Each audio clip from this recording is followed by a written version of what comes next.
ዱዓ በምናደርግበት ጊዜ እርግጠኛ ሆነን ወይም በያነጋገር የአላህ Subhanahu Wa Ta'ala ምላሽ በከፍተኛ መልኩ ተስፋ አድርገን መሆን አለበት እንጂ ይሄ አይነት እርግጠኝነት በልባችን ሳይኖር ልባችን ተዘናግቶ ምንም አይነት ተነሳሽነትና ወኔ ሳይኖረን የምናደርገውን ዱዓ አላህ እንደማይቀበል መልእክተኛው ተናግረዋል።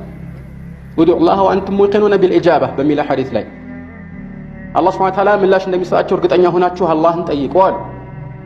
ልክ እንደዚሁ አላህ ከተዘናጋ ልቦና ዱዓን አይቀበልም አሉ። እንደዚሁም አላህ Subhanahu Wa Ta'ala ስንለምን ተስፋ ሳንቆርጥ እየደጋገምን በሩ እስኪከፈተልን ድረስ እያንኳኳን መሆን አለበት። በአጭሩ ተስፋ እየቆረጥን አላህ ምላሽ አልሰጠኝም የምንል ከሆነ አላህ ምላሽ እንዳይሰጠን የሚያደርግ አንድ ምክንያት ፈጽመናል ማለት ነው። መልእክተኛው አለይሂ ሰላቱ ወሰላም يستجاب لأحدكم ما لم يعجل يقول دعوت فلم يستجب لي ብለዋል። ለአንዳቸው አላህ Subhanahu Wa Ta'ala ተገቢውን ምላሽ ይሰጠዋል እስካልተቻኮለ ድረስ አሉ። ምን ማለት ነው መቻኮል? ይህንን ሲያብራሩት ምን አሉ?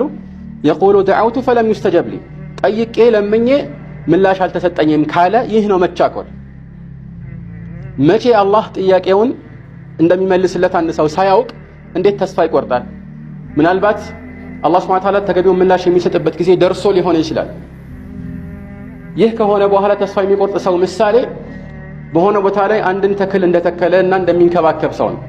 ውሃ እየጠጣ የኮተኮተ ከተንከባከበ በኋላ ፍሬውን ሊያፈራ ሲል ቆየብኝ ብሎ እንደተወሰ ይቆጠራል ይላሉ አንዳንድ የእስላም ሊቃውንት።